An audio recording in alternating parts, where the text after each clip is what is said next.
Welcome back to another episode of The Gold Room. Joined once again by Andrew Zafe. Good to be here, Josh. Thank you very much, mate. And also today we've got Gus from Raglan Drilling. Thank you very much, mate. How you going, Josh? Really bloody good. Zafe, good to see you. You too, Gus. Long lost friends? Yeah. Yeah, beautiful. Still friends, though. Yeah. How long you guys known each other for? 20 years? About 20 years, Maybe yeah. a little bit more. Yeah. Wicked. Well, it was actually Zafes that said, we're going to get Gus on. Gus has got an awesome story. And so I thought, why not? I'll reach out and get in contact with you, mate. Thank you very much. No, cool. Thank you. Mate, so give us a rundown. Look, we always start with the life and the time. So I want to know about you. I want to know about your story. Where did you come from? Originated from New Zealand, top of the South Island, little town called Blenheim. Yep. Grew up on a farm there. The old man had it. It was called Raglan Station, or Raglan Farm, I think we called it. Went to local primary school, boarding school, and then had a bit of a passion for geology. So I shot down to Otago University for a couple of years and got a degree in that. I was always keen to go to West Australia. I think when I was 6 years old, I was doing projects on gold mining, and I think I did something on the Eagle. I think it was one of the big nuggets. Golden Eagle. Golden Eagle, yeah. And so I've always sort of had a passion for it, I think. And so, going to uni down there, I met up with there's a dude there who's probably in his mid-50s, I think, and he was from Kalgoorlie, apparently, lived in Queensland for a bit as well, but had an exploration company, had a drilling company as well, and he's talked me and a mate of mine into going to Kalgoorlie and do a postgrad in mining geology, because a lot of our geology in New Zealand was classical. There was no sort of economic part to it. Yep. So I was like, this is what I want to do. So, because originally I was left school and I was going to drive dump trucks, and Mum's like, no, you've got to do something. I don't think she wanted me to go. But so, I picked apples from my uncle for a year and worked in a vineyard, and then my mate taught me to go to uni, got down there, met that guy. Got into the Wasm School of Mines in 2002. So you made the trip. From New Zealand. Were you like most Kiwis that arrived here with $800 or $1,000? I had $1,000. Oh, yeah, nice. I'd work for DOC, which is the Department of Farm Conservation for a few months or for a few weeks over Christmas. Saved $1,000. Got into Perth. Actually, I got into Perth on the 11th of February 2002. So that's today. That's mate, crazy. That's wild. It was meant to be. Yeah. That's wild. So got there. Spent a couple of days at Backpackers, hanging out at the hippie club and I think Mustang Bar in the Dean. Yeah, Mustang. Not a bad bar, the hippie club. It wasn't a hippie club. But Elephant and Wheelbarrow was another one too, right? You would have gone there? And the Brass Monkey. Yep. Yeah, the Brass Monkey's still good pubs. there. Yeah, they were good. They were real good. A few frothies I've had there, that's for sure. What, if you cast your mind back, you obviously moved to Cal not long after that. What was 3 days. What was your first impression when you rocked up on the Goldfields? we caught the train, which is good. Train. Yeah, so from East Perth. Yeah. 45 degrees, aircon broke on it. Oh, no. I think we stopped in Meriden for 3 hours while they were fixing something. Yeah, I rolled in there. I remember the first thing actually was rolling down the train line, looking at those houses on Wortley Street. I think it was. I thought, wow. But I was quite surprised. I got there and there's no. To me, it was like a dirt highway with tumbleweed blowing down it. But no, it was good. And I came there for a year. I was doing the big, I'll do a year there, then I'll go overseas kind of thing. And I was like, yeah, cool. Got in there, because we had a hostel and stuff arranged. It wasn't, which was pretty cool. So landed in that. Yeah, and started going to school. Working. And I was, the Johnny Charters, I think his name was at the time. The old bloke that got me there. Rang him, no number, no reply, sorry. And then I emailed him and got an email back from his secretary actually that said, oh yeah, John's out, he'll get back to you soon. Yeah. And I've never heard from him. Still to this day. Come to Kalgoorlie. Yeah, come to Cal. I've got, you'll do part-time work. I've got a mate, Robbo, believe it or not. He's going to give you work as a fieldy and that. And I was like, yeah, cool. So, but yeah, nothing from him. But he got me here, so full credit to him. Yeah, I don't know where he is now. He's probably in the 70s somewhere. Who knows? So we kicked off with that. It was a bit of low time for mining, I think. At the time, gold price was $400 an ounce. It was $400 an ounce? Yeah. Wow. Yeah. That's a far cry from the 4,000 plus. 600. Exactly, yeah. Nearly, yeah. It's crazy. It's wild. Yeah. Good times in That is the good times Goldfields. now, yeah. I remember at that time, and I was an accountant at KCGM, where you end up working, and everyone's going, shit, the gold price has got the $500 an ounce, whatever. Everyone was rejoicing, and you look at it today, I know times have changed, and We're 20 odd Costs years have down gone the right track. up. Costs have gone up, but I think I read a report yesterday that US it was 29.44 an ounce, which is huge, and which means 4,500 Aussie dollars. Yeah. And Yeah. fuck me, it's like who knows where it's going to stop. Like, Yeah, I know. I think Trump's helping. yeah, Yeah. He's doing some crazy shit. He's doing some good work. Yeah. absolutely. Yeah. Yeah. Those tariffs, though, that he's putting on everyone, they seem to be stinging. Yeah, they will do. They will do for sure, I think, But Yeah. So what happened? You're at WASM. You're doing part-time work as well. yeah, no, I didn't have any work at the time. No? And I was sort of actively, I was sort of sick of school by then. Yep. And I was trying to find a job, but there were 2 graduate GA jobs in WA at the time. Didn't really worry about it, but then KCGM, which is, right on the doorstep, one of the lecturers came to me and said, they've about a month into it. He said, they're looking for geos. They've retrenched 3 because of the gold price, but they need someone to sit on a couple of RC rigs and a diamond rig. I was like, yep. Yeah, I'll take that. Did you know what they were before? No, no idea. Right? That's what so many people. That's the yeah. story I always hear. I always ask the question. Yeah. Someone in mining was, we need you to go over here. Have you done that before? Yeah. Yeah. Bloody oath I have, Yeah. heaps. No, and then you ask them later on, but I just thought I'd get in and bloody give it a red hot crack. Yeah, it was like that, eh? It was definitely. So, yeah, that was March, I think I got in there. Got in there, had a bit of it was me and my mate, we both got jobs, which was pretty cool. And we sort of did the interview and stuff, and then they were keen to put us on, and we just sat on Raglan Drilling's 3 RC rigs he had drilling at the bypass before they moved that, and 2 diamond rigs.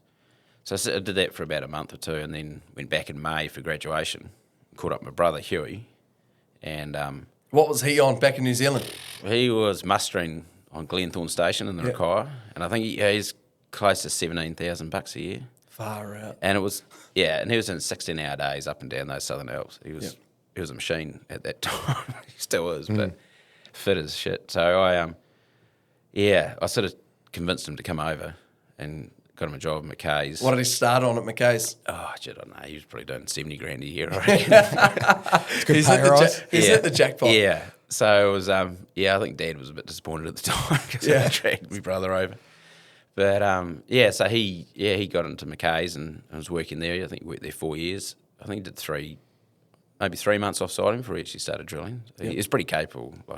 I think coming from a farm is always a good thing. Yeah, gives you a bit of that mechanical background. Know how can do. Yeah, and I just minced around at KCGM for 4 years while I was there. So I did 1 year grade control and then 3 years res def. It's 1 year res def and 3 year grade control, and then I reckon it's 2006, or it might have been late 2005. My brother's like, we should get a drill rig.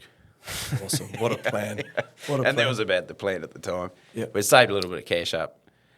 Not a lot, but The story, a little bit, So how did you get your first drill rig? Because I heard a little bloody tale that this bloke here might have had something to do with it. Yeah, he had a massive part of it. Awesome. Yeah. So we Real humble there. Oh, yeah, no, it's awesome. It It's was a great. good story. It is good. I was on my way out at Toyota. I was their finance manager, and my last day, Gus and Hugh rocked up, and they so what are you blokes doing? I said, we've just started a drilling company. Well, we went on buy a ute. And I said, well, this is my last day. Here's my card. And I'm going into the finance game. Yeah. And if you get stuck for whatever, happy to help. Month later, I think, maybe. Yeah, I reckon. Get a phone call. Gus goes, we can't get finance. We've got this rig. We've got to pay for the bastard. So I've gone, fuck, I'm out of my depth here, but let's catch up. And I think it was pretty much 2 days solid. We wrote a business plan, drank a lot of coffee, smoked a heap of darts. Yeah. Work it. No, it was good. And it was, so we bought the rig off Bostech Drilling. Yep. And Pete's a good man. He's a hard man. He's worked hard and he's done well. And he had this rig there, and then Huey had gone down to check it out because we couldn't buy a big RC rig, so we started with an equal rig there. I think it was 400 grand all up. It was how much? 400. Wow. And that was a rig. That's a good investment. Yeah, it was a rig support truck. So it was a turnkey operation pretty much. And Pete's like, take out, I've got my finance man. And we got out to Nifty, the Great Sandy Desert. We sort of battled some sand dunes to get to where we were. And then Pete's on the phone going, you can't get any money. This is fucked. And it was when I was sitting there and I was scouting through the ashtray and I found Zafer's card. And I was like, oh, shit, I might try this bloke. And so we go. But Pete was great. He's a great supporter of us, and I think we wouldn't have got anywhere without him. to start with, so it was good. So it was really good. what year was the first drill rig? We started 06, so I think we picked up mid 06. Yep. I think it's about June or July we were up there. How many rigs you got on the road now? Oh, we got 16. Wow. We ran up to 20 for a bit, but Yep. we sort of scaled back a bit. Because it's sort of, I don't know. There's a certain amount of people that you can have to Your retain team. quality Yeah. and consistency. So we sort of found that 16 rigs is a good margin. We haven't got a lot out at the moment. It's been soft the last couple of years, but it's picking up. I think this gold thing's really going to kick things into gear, which would be good. So you guys mostly working for mining companies doing gold? Or are you out? Obviously, you're probably not doing lithium at the moment. No, lithium's kind of crashed and burned. Nickel, probably not so much. Nickel's the same, yeah. So gold's sort of predominantly, and we're always sort of stuck in the goldfields. Like there's big gold iron ore runs and stuff, and every drilling company would boost it up to there and hang out there, and we sort of just minced around in that area. Goldfields up to sort of sandstone or mica. That sort of area. I don't know. It's just that grand, and you do a good job doing it. So and you get some good clients and. Yep. And you got a good client base? Yeah, no, really good. Yeah, so I think we're coming to our 20th year this year. So we've certainly developed some relationships along the way, hey? So it's been good. I think if you look back, like we spoke about your background, and I've met your mum and dad, and they're great people. They're very humble people, but they're obviously hard workers, and I hope they're travelling all right. But you go back to yourself growing up with your background, and then Huey, out doing his agricultural stuff and whatnot. Yeah. And I think to have a business that's been as successful as yours, you need a fair amount of resilience. And I think probably the lessons you guys learnt growing up has probably held you in pretty good stead. Yeah, I think that's pretty fair cool. I think you don't expect anything for nothing. I think we grew up on that farm. We had a milking cow because we couldn't afford groceries, eh? Yeah. And Mum used to go because in New Zealand you got to kill possums. So Mum used to be out there with cyanide baits doing possums and getting skins just to get cash to pull through. It was pretty tight. I think you grow up doing that, and then you get over here and you sort of see the opportunities. Yeah. And if shit gets tight, you get through it. Yeah, you just don't put your hands in there. Down. No. You just keep going. No point in doing that. Yeah. You just suck it up and carry on. Yeah, you have to. And I think the lesson I got taught, my first employer in Kalgoorlie, they said you'll be successful here if you get your head down, your ass up, roll the sleeves up, and have a crack. Yeah. And there's no truer word spoken in Kalgoorlie. I think the opportunities, and you spoke about, you ended up by fortune in a way on a grade control rig or whatever it may have been, and it's the opportunities that people get, I think, in the goldfields are second to none. And if people see that you're prepared to have a real hard crack at things, it's amazing the opportunities that open up. Yeah, for sure. It's just quite cyclical though, with the mining stuff, so it can get pretty tough. Yep. Get real tough too, if the gold's down or the nickel's down or everything's down. Yeah. But I remember when I was there, an old fella said to me, when mining's shit the tin, because you just drive through West Cal and all the drill rigs are in. Yeah. And when mining's absolute booming, not one drill rig to be seen. Yeah. So that's as true as it comes. Yeah, it isn't is, definitely. Hey. Give you another tip. Go. If you can't get a park on Hannon Street, town's going pretty well. Yeah, look, you can always get a park on Anna Street now. Oh, you can these days. I think. Yeah. In the old days. Yeah. Remember when things were booming, you couldn't. Yeah, no, it was cranky, no. Yeah, I missed that. As I said, I got there in 2013, so I heard all the 2008 to 2011 stories. Yeah. And but I didn't get to see it. Yeah. Heard all the stories, all the Ashok Paresh and Co. and all the pub runs and everything. No, it was good, eh? Yeah. I got there 02, and that's just when it started cranking all the way through to 2008. Yeah. That was a really buoyant time. Yeah, it was. Nickel shit itself, and there was the GFC, and things went to pear-shaped pretty quick. But we've seen a lot of changes over our time there. Like, FIFO's prominent now. Whereas when we got there was a lot of the old local Kalgoorlie families that have been goldfielders forever, second, third, fourth generation. Yep. Those people at the time were in their 70s. But what the generation behind that, a lot of those guys started leaving town. And so did their children if they finished school and then went to university. So we've sort of had a bit of a gap, I think. There's... Do you think FIFO, do you employ FIFO workers? Yeah, we do. Or try to predominantly employ from town? We get, a lot of our guys are Kiwis. Yep. So we get them over here and they sort of settle into cows. Let's see Raglan Drilling. They'll be like, how many times have you asked if is Oh, it Raglan every in the time. North Island? Yeah, yeah. Is it? Yeah. that's My like parents where live in Raglan in true. the North Yeah, Island. yeah. Tell me some highs and lows of running your business, because I know for a fact I've spoken to so many different mining service providers, both up north and all throughout mining. And they all say the same thing. No one gets to see the blood, sweat, and tears that goes into running the business. You know, someone turns up and they're showing, look, these are the ropes. Yeah. But as a business owner, it's a tough trot sometimes, isn't it? Yeah, no, it definitely is, eh? Like it's, I think you come a bit numb to the condition of some of your gear is when it comes back from out there. You know, you spend a lot of money on these drill rigs and stuff, and like we're all exploration. We don't really do any mine site stuff at all, so we're pretty, we really do balance off the ASX and in the market sort of sentiment at the time.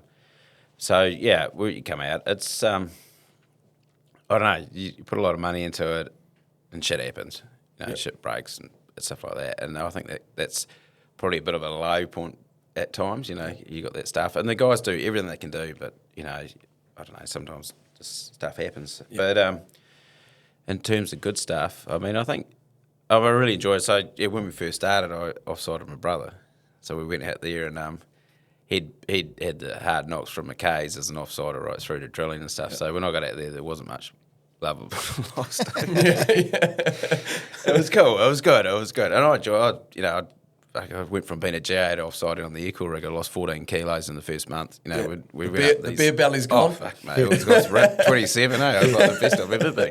Hard love, get fit. Yeah, hard love, get fit. And, we're doing something. Fuck, I remember we were doing something with Hugh. And, I was throwing the rods and he was drilling, and then something happened and I started drilling, and he's like, nah, just fucking put that on, do that. You just got to, you can't fuck around. I was like, oh, sorry, mate. He goes, what do you think? I'm fucking Mother Teresa.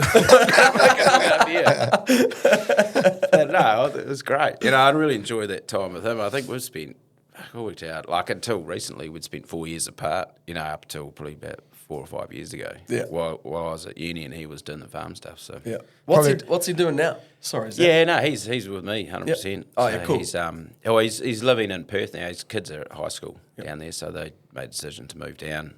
Married a cowgirl, and they sort of both decided to get there for the kids, which is that's what they want to do. Yep. So yeah, he's in and out, flying up and down, and yeah, he's flat out. I'm not getting political. I just think I was there. I sold my house, and actually that's how I funded this, Gus. I sold my house in Kalgoorlie and bought $40,000+ of camera equipment and lighting, and built a studio to try and for support mining service providers like yourself, and mining suppliers. We want that sense of community. It was the Kalgoorlie Boulder that we moved to. Yeah. I'm 26 years next month, and Gus has been there for 23 or whatever. So it's changed a bit. What are they doing about they're building a Hilton there? Yeah, that's still on the cards. Yep, awesome. Yeah. That'll be great. That will be great to get a hotel there. To get another big. What was the last one? Is it the Ridges? The Ridges. The Ridges. They do a bloody good meal. They do. Yeah, I think that if we have a facility like that, that'll bring people to town. Whether it's blokes on bucks do's or golf trips or whatever, it might bring people from all over Australia. You get a sense of the history of the Goldfields if you can get there, and the history's unbelievable if you read about it. It is rich, and maybe those tourism dollars will really benefit us as a population and a community. I think where so. we're from now. I mean, they host the WA PGA. They've done that for 12 years there now. Yep. I think it's 12. It's over 10. Yeah. And that's huge, really. That's awesome. It's an incredible facility. And they put a lot back into the community? The golf course? Yeah. Yeah, well, so that it'll host probably 3 or 4, maybe up to 10 charity events a year that are all, there's the variety guys, there's Full Circle. There's a heap of them that do it, and awesome. So it hosts that, and that'll bring in $250,000 easy into those communities and stuff like that, which is great. And plus, they have there's some big events that drag everyone across the state back into it. But if you had that facility there, we could fly in, go to the hotel, spend the weekend, and I think you get a really big Asian community population coming over as well. Yeah, for sure. Yeah, it's so close. Look at Las Vegas. You know, like Las Vegas is. What about gambling in Kalgoorlie? Yeah, we're just out. Are we in sort of? I reckon, casino would be hectic. A casino would Yeah. be unbelievable. You're for it? Yeah. You're for it? Oh, yeah. Shit, yeah. Yeah. You're for it too. 100%. I think it would be great. Like one of the first episodes that we did was with Eric Hill, and so his family 1890 into Coolgardie, and we spoke about what needs to happen to try and build a community, and he was all for Kalgoorlie and Boulder growing and growing and growing, and we spoke about a transport hub. Yeah. How yeah. awesome, and you'd know, and you'd probably know that over the years, the council's talked about having a transport hub and then not, and then yes, and then not. But that would be fantastic for the Goldfields, right? Yeah, it'd be huge. That would be huge. Yeah. It would be absolutely great because north, south, east, west, drop some carriages off the back of a train and put some more on and carry it on to Perth. But having a bloody casino there, it would be fantastic. I think years ago, maybe 15 odd years ago, Ashok actually pushed that. Maybe it was 20 years ago. I read an article, it was a long time ago, where someone in Kalgoorlie said, we should push to have a casino here. And it was turned down by a lot of the town. You know about that? No. No, I don't. I've heard remember about it, but I didn't know the full detail. I don't know the full details Yeah. either. I was hoping that you guys might be able to shed some You'd know light better on than it. I would. Yeah. But I do know Goldfielders like to have a punt. Yeah. 100%. The race round. 2 up Two up. 2 up, that's right. every Two up's Sunday. huge. Yeah. Every Sunday. Yeah. Wow. Yeah. Yeah, pretty Can't much. disclose where it is. We know that we can't tell Yeah, you. Yeah. But no, it's huge. Yeah, and the races are big, and they're going through their own challenges at the moment. Yeah. Are they? What are they? Well, water. Water's a key issue, and the money it's going to cost. So Run me through a remote drilling camp. All right. Remote So RC. the basic one, if we're doing some air-core green fields, there's nothing out there. We'll generally take out a caravan that'll have, potentially might have a couple of bunks in it, but it's got a shower, it's got a washing machine. We take out, it's got a kitchen set and an annex. So they'll run that out, they pull that up. They've got a little trailer with some water, for showering and stuff in, and a generator. And that's pretty much it. Yep. And a couple of swag. Most guys sleep in the swag still. Do they? Yeah. how good's the swag? Yeah, I love it's swag. best. Yeah. Nah, it's good. I saw a bloke the other day, and he had, and I didn't even know this was possible. I've just got normal King's bloody swag, right? And got to set the poles up, extend the centre pole out.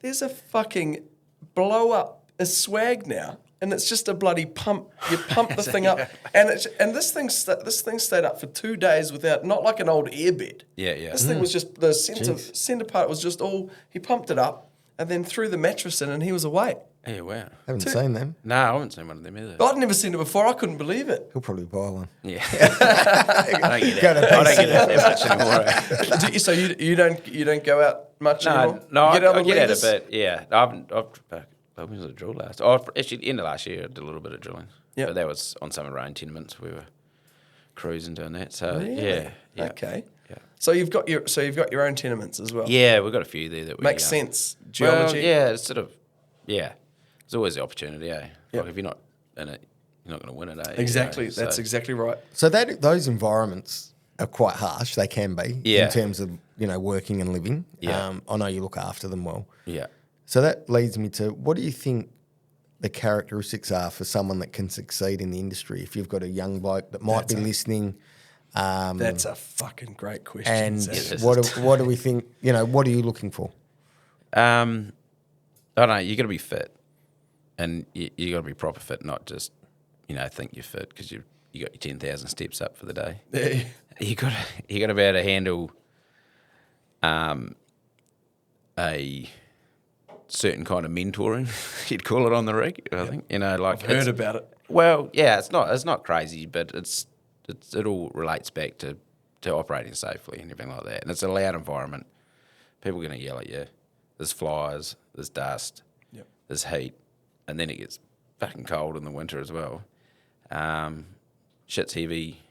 We do a lot of stuff. It's changed a lot from when before. Huey used to run rods at the other jointies had, which is all the stuff, this hands-free operation stuff's made it a lot easier. Safer? Yeah, a lot. Oh, yeah, and that's the key to most of it. Yep. I mean, Huey's come up with a couple of things on the diamond it's blown my mind. I don't know where it's come from, but it's unreal. And like our guys are loving it. Like the diamond's probably we started Aircore RC, and the diamond's probably something that was a bit of a later switch to that as well. So, but yeah, no, it's and you're away from home. We got you got Starlink now, so you used to have a sat phone that would cost you $4 a minute in ship reception, or you get those old satellites that you'd come out there and line it up with a compass, and got it spot on, run inside, and you get dial-up speed shit. You couldn't download anyone. You couldn't ring anyone. It was $7,000 a month, and it was ridiculous. Like this Starlink, It's game changer. It's incredible. Yeah. You've got it on every single camp. Yeah, and a lot of guys now, they'll have it set up with cameras on the rig all day. Working. So you can be anywhere in the world and watch watch what's happening. So it takes out a lot of guessing as to if something happens. You know exactly what's going on. Yep. But it's probably that remoteness, and it's the ability to get on. It's FIFO, fit in or fuck off. That's pretty exactly much. right. And it's just, it's not for everyone at all. Yep. But there's still that part of the industry that needs to be done. Yep. And it's not rough and ready like it used to be, but it's still hard. It's still tough work. Yeah, it's still tough work. And you need that resilience. And like you said, when Yeah. you started under your brother, he was the driller. You were the offsider, and there's Running that back. tough love. He's my younger brother. Yeah. Not by much. But, like it's just, tough love, mate. And it is. what shits me, and you would have seen this over many years, is like people think, fuck, I want to get involved in the mining industry, I want to work, I can earn the big dollars. But I've always said with things, you've got to be able to crawl before you can walk, and you've got to be able to walk before you can run. It just doesn't magically happen. Yeah. And we spoke about the Kalgoorlie, the Goldfields before, head down, ass up, have a crack.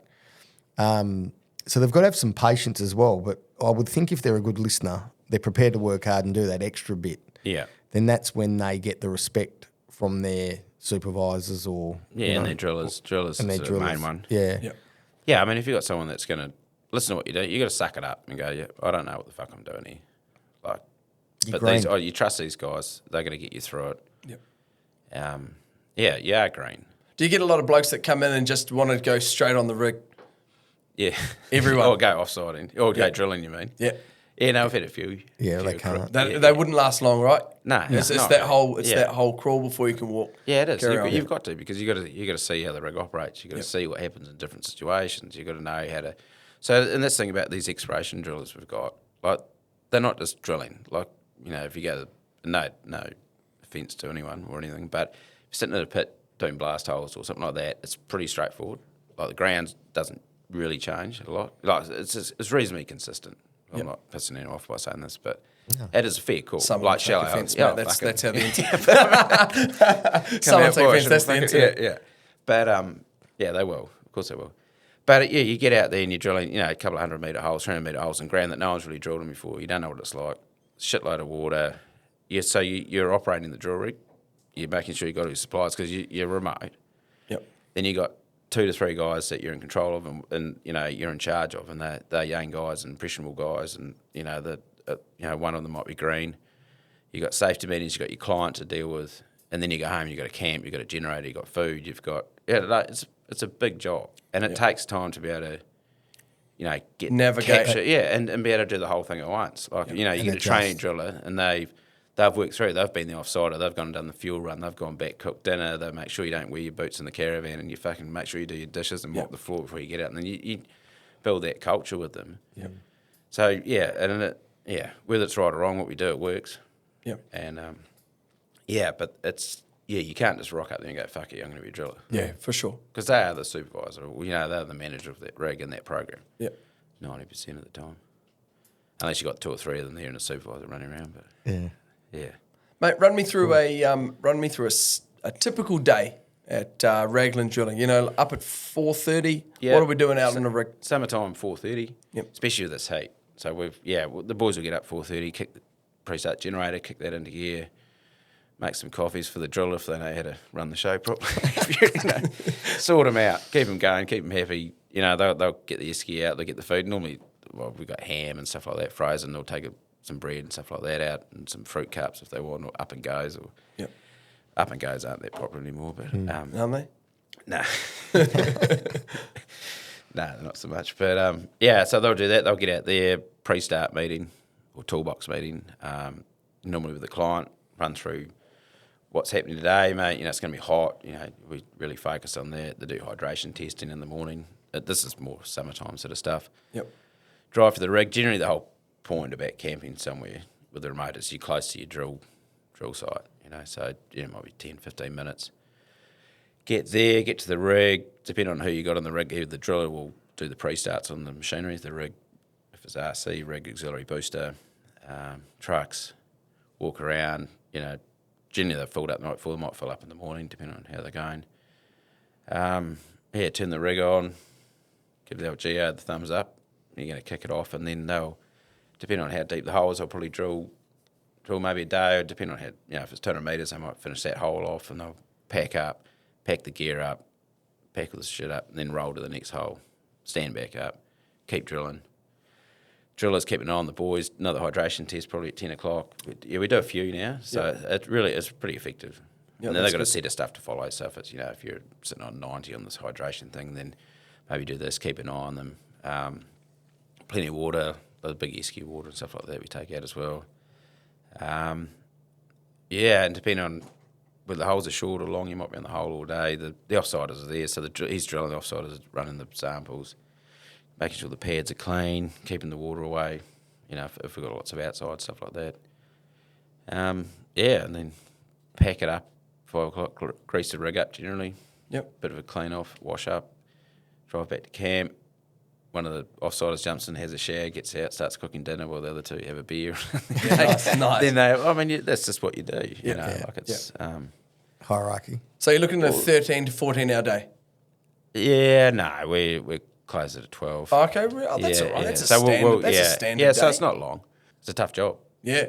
Someone's got to do it, though. Well, they do. That's the thing. Someone's got to do it until they get robots out there doing it. How far? Oh, that's really good. How far away do you reckon we are from remote? They've got remote bogging.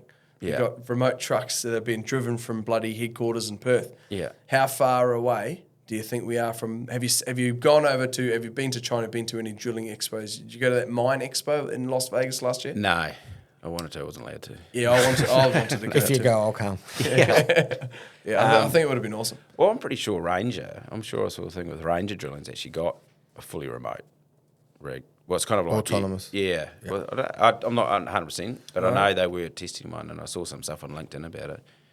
But I don't know anything about it. Yeah. No, That's I think it's. I'll have a look at. Yeah, have a look. I I can't comment too much on it, but I'm pretty sure that's there at that point. And I know some of that blast hole stuff and that they're doing remotely as well. I think it's I have seen the blast hole stuff. Yeah. So I think it's definitely got its application. I just find, I don't know, exploration's hard because the ground changes so much. Yep. So I don't understand the computer behind it. Yeah. To be able to program something maybe they do it, it goes on. I wonder how they do the bag running and how the sampling and how that happens. And yeah, I don't know about that side. It was more the drilling side, keeping the guys out of the line of fire. Yeah, I guess around that, whether it's remote. But are you taking a geologist with you on every rig? Yeah, we don't take one. So we predominantly contract to the listed companies. So say Nexus Minerals, we're heading out there tomorrow. There'll be a geo on site from that company and generally a fieldy. So that guy's the TA. He'll sort out the sampling, bags, stuff like that. The geo will be there logging the rocks as it comes out of the ground. Yeah, okay. There's normally at least one or two company representatives from the guys we work for, which is normally the geo or a fieldy. Yeah. Yeah, beautiful. Yeah. Well, Zaf, you got any more questions? You got a couple of personal ones? A little bit of history there? Yeah. I knew. So obviously, proud dad of a couple of boys now. With Joss. Yeah, that's right. With Jossie. How are the boys travelling? Good. Yeah, he'll be 3 in April. So wow. Late starter. Yeah. Quite clearly. Nothing wrong with you got to break a few eggs, eh? Yeah, for sure. That's right. Yeah. But and then Wallace is he's 4 months I reckon. Yeah. Yeah. Really? Oh, Yeah. fresh. Yeah, he's fresh. Wow. Yeah, we just went back to NZ for a month. Yeah. Yeah. Took him home, meet the family, and hang out there, which is pretty cool. Yeah. They They would have been stoked, eh? Yeah, What they did mum were. and dad think? Yeah, no, they Finally, they were Gus, gutted you've we're done going. it. When you left. Yeah, they were gutted when we left. I think. Yeah. It's been a long. Do you get them to come over and hang out with you guys in Cal? Yeah. Mum came over last year when Joss had the bub. Yep. And no, it was good. But Dad's got the Parkinson's, so that's been knocking around. So he's sort of I don't know. He's makes it a bit hard to travel. I think he's what's come out after Easter this year, which would be cool. Yeah. Yeah, that's awesome. Yeah, no, it's good. Yeah, it's real And what's obviously you're busy running the company with Hugh, and you got any outlets? You know, I think it's important if you're busy, you know, and it occupies your life 24/7. What's your outlet? You know that helps you and your mind escape from work and the business. That's a good question. Yeah, it's good. I don't know. I think the family time's been really good. Well, you know, with the kids and that. Yeah. Like, I mean, you can just lose yourself in them, which is pretty cool. And golf, obviously mentioned that before. Like, I'll try and get out of there once or twice a week. And the desert racing stuff's been good, as well. And I don't know. I don't find it that arduous. You know, the work's good. I enjoy it. Exactly. If You enjoy wake up in it, the morning. That's exactly right. You always got something going on. Yeah.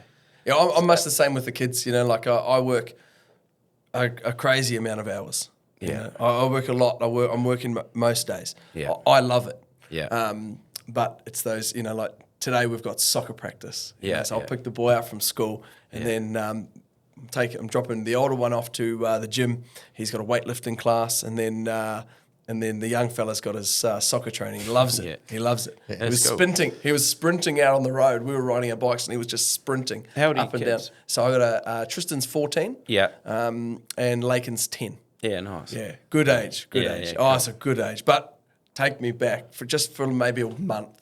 I don't want to go back forever. But those tiny little those times when they're just tiny in your arms, you know, the learning to walk, those first couple of words, they're parent moments that you want to go back to, but you don't want to change the fucking nappies. No. I wasn't a big nappy change When you yourself. Oh no. I don't think it fucking. I don't think I would because I've got the worst fucking stomach in the world. I don't know. Yeah, I never I mind. don't know. I don't mind about the shit and that, but It's gonna I have a fuck. daughter and I just fucking Nat can do all that. It's pretty easy to get the plums and the stalk out of the way. Oh shit! Well, Gus, mate, thank you very much for coming in, and thanks, bro, for coming in once again. That's awesome. It's been great. We've unpackaged a lot, and it'll be a bloody ripper episode. And I'm glad to be able to, you know, you've done an awesome thing by flying up to across to Perth. This morning, I'll be taking you back. You'll see the crazy driving. I'll drop you off at the airport. But much appreciated. Really look forward to being able to get this episode out and showing people in the industry that, you know, we've got some great mining service providers out there, and there might be some companies that didn't know you before, but they're going to know you now that you're just a GC. You're an absolute, genuine, good bloke, and that's worked hard. You've got drive, determination, passion for what you do. You're a family man. I think that's powerful. Thank you very much, Gus. No, thanks, Josh. I really appreciate the opportunity to come on here. And I'm sorry Hugh couldn't be here because he's that'll be cool. Look, fucking there tough, can always be another time, mate. Yeah, but I can't thank him enough for the. I mean, he's been a rock really for this whole thing. Yeah, and then obviously getting married, but that was later on. Few years later, you know, like few more grey hairs. He's kept me on track the whole way through. Yeah, that's awesome. Which is bloody good. Passion Thanks, project. Nice. Yeah, Good to see you, mate. Yeah, you too. Thank you. All right, everyone. Thanks very much for tuning into another episode. Hope you enjoyed this one. Mining companies, if you're out there, don't forget to, if you're using other companies, which I'm sure you will, if they can't support you with absolutely everything, get in contact with Gus from Raglan Drilling. Cheers. Thanks very much.